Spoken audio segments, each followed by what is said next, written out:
Ya, Assalamualaikum warahmatullahi wabarakatuh. Bertemu lagi dengan Ibu Nila. Ya, saat ini Ibu akan membahas tentang vektor, yaitu hasil kali dua vektor. Ya, perhatikan ya, hasil kali dua vektor. Perhatikan gambar berikut.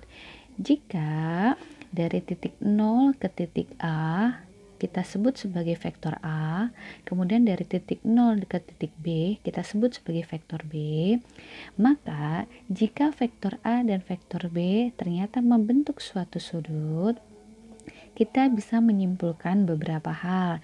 Yang pertama, jika vektor A sama dengan A1, A2, A3 dan vektor B sama dengan B1, B2, B3, maka hasil kali antara vektor A dan vektor B sama dengan panjang vektor A dikali panjang vektor B dikali cos alfa. Atau jika tidak menggunakan sudut, maka hasil perkaliannya menjadi vektor A dikali vektor B sama dengan A1 dikali B1 ditambah A2 dikali B2 ditambah A3 dikali B3. Cukup mudah bukan? Ya, sekarang kita masuk ke contoh soal. Contoh nomor 1, diketahui panjang vektor A sama dengan 5, panjang vektor B sama dengan 6, dan besar sudut antara vektor A dan vektor B adalah 60 derajat. Maka hasil kali dari vektor A dan vektor B sama dengan, nah kita kerjakan bersama-sama ya. Pertama, kalau kita gambarkan, maka misalnya ini adalah vektor B, kemudian ini adalah vektor A. Nah, sudut yang dibentuk adalah 60 derajat. Maka kalau diketahui sudut, kita menggunakan rumus yang pertama, yaitu vektor A dikali vektor B sama dengan panjang vektor A dikali panjang vektor B dikali cos alfa. Nah, sekarang angka-angkanya kita masukkan saja. Jadi 5 dikali 6 dikali cos 60 derajat. Nah, 5 dikali 6 itu adalah 30 dikali cos 60 itu setengah. Maka 30 kali setengah adalah 15. Cukup mudah bukan? Nah, sekarang kita lanjutkan ke contoh yang nomor 2. Jika diketahui vektor U adalah 1, 2, 4 dan vektor V sama dengan 5, 4, 0, maka hasil kali U dan V sama dengan, nah jika di dalam soal tidak diketahui sudut, maka kita gunakan rumus perkalian yang tidak menggunakan sudut, yaitu vektor U dikali vektor V sama dengan, kalikan yang pertama dengan yang pertama menjadi 1 dikali 5 ditambah 2 dikali 4 ditambah 4 dikali 0. Nah, sekarang kita hitung. 1 kali 5 adalah 5, 2 dikali 4 adalah 8, dan 4 dikali 0 adalah 0. Maka hasilnya adalah 13. Cukup mudah bukan? Ya, untuk pembahasan nomor 3. Nah, perhatikan ya. Diketahui vektor A min 1, 3, 5, vektor B 4, min 1, 2, dan C 6, min 3, 4. Jika vektor AC wakil dari vektor U dan vektor BC wakil dari vektor V, maka berapakah vektor U dikali vektor V? Nah, untuk mengerjakan soal ini, kita harus cari dulu vektor AC dan vektor BC-nya. Nah, sekarang kita hitung ya. Vektor AC berarti C dikurang A. C dikurang A. Nah, kita hitung. C-nya adalah 6 min 3, 4 dikurang A. A-nya adalah min 1, 3, 5. Nah, tinggal kita hitung saja. Berarti 6 min 1 menjadi 7, min 3 menjadi min 6, 4 dikurang 5 menjadi min 1. Nah, ini ingat ini tadi adalah sebagai vektor U. Kita simpan dulu. Nah, kemudian kita hitung vektor BC. Vektor BC berarti adalah C dikurang B. C-nya kita salin lagi, 6 min 3, 4 dikurang B-nya adalah 4 min 1, 2. Nah, kita hitung 6 dikurang 4 hasilnya adalah 2.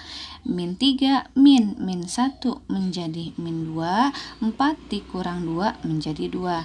Nah, ini adalah vektor V. Karena di soal tidak diketahui sudut, maka ketika dikalikan, kita gunakan saja vektor U dikali vektor V adalah kalikan. 7 dikali 2 ya, 7 dikali 2 ditambah min 6 dikali dengan min 2 ditambah min 1 dikali dengan 2 ya, masing-masing. Jadi 7 dikali 2 itu 14, min 2 dikali min 6 itu hasilnya 12 ditambah min 1 dikali 2 menjadi min 2. Kalau sudah, kita hitung hasilnya.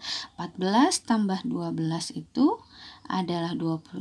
26 dikurang 2 berarti menjadi 24. Ya, cukup mudah bukan? Sekarang kita lanjutkan kembali di soal yang keempat.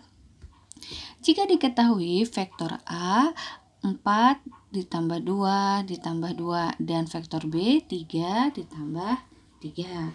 Besar sudut yang dibentuk antara vektor A dan vektor B. Nah, kita ingatkan lagi kembali rumusnya biar ingat ya. Kalau ditanya sudut, berarti kita harus menggunakan vektor A kalau dikali vektor B sama dengan panjang vektor A dikali panjang vektor B dikali cos alfa. Nah, kita kan sudah ketemu nih angka-angkanya, tapi kita belum punya panjang vektor A dan belum punya panjang vektor B. Maka kita cari terlebih dahulu ya panjang vektor A. Panjang vektor A berarti tinggal kita hitung akar dari 4 kuadrat ditambah 2 kuadrat ditambah 2 kuadrat. Nah, kita hitung hasilnya adalah akar dari 4 kuadrat 16 ditambah 2 kuadrat itu 4 ditambah 2 kuadrat 4 menjadi akar 24. Cukup mudah bukan? Akar 24 bisakah disederhanakan? Bisa. Kalau disederhanakan menjadi 2 akar 6. Nah, kita simpan dulu ya. Kemudian kita mau cari panjang vektor B. Lakukan cara yang sama. Berarti akar dari 3 kuadrat ditambah 3 kuadrat. Karena dia tidak punya vektor K-nya, maka dianggap 0. Jadi kita hitung yang ini saja. Berarti akar dari 9 tambah 9 ya menjadi akar 18. Akar 18 kalau disederhanakan menjadi 3 akar 2. Cukup mudah ya. Ketika sudah ketemu, sekarang kita kembalikan lagi ke rumus awalnya ya. Vektor A dikali vektor B sama dengan panjang vektor A dikali panjang vektor B dikali cos alfa ya. Vektor A-nya tadi sudah tahu, berarti tinggal kita kalikan ya. 4 ya, kita salin saja biar makin paham ya. 4 2 2 dikali 3 3 0 sama dengan 2 akar 6 dikali 3 akar 2 dikali cos alfa. 4 dikali 3 itu 12 ditambah 2 dikali 3 6 ditambah 2 dikali 0 0 ya sama dengan ini kita kalikan 2 kali 3 6 akar 6 dikali akar 2 menjadi akar 12 cos alfa. Nah, ini sudah mulai terlihat ya.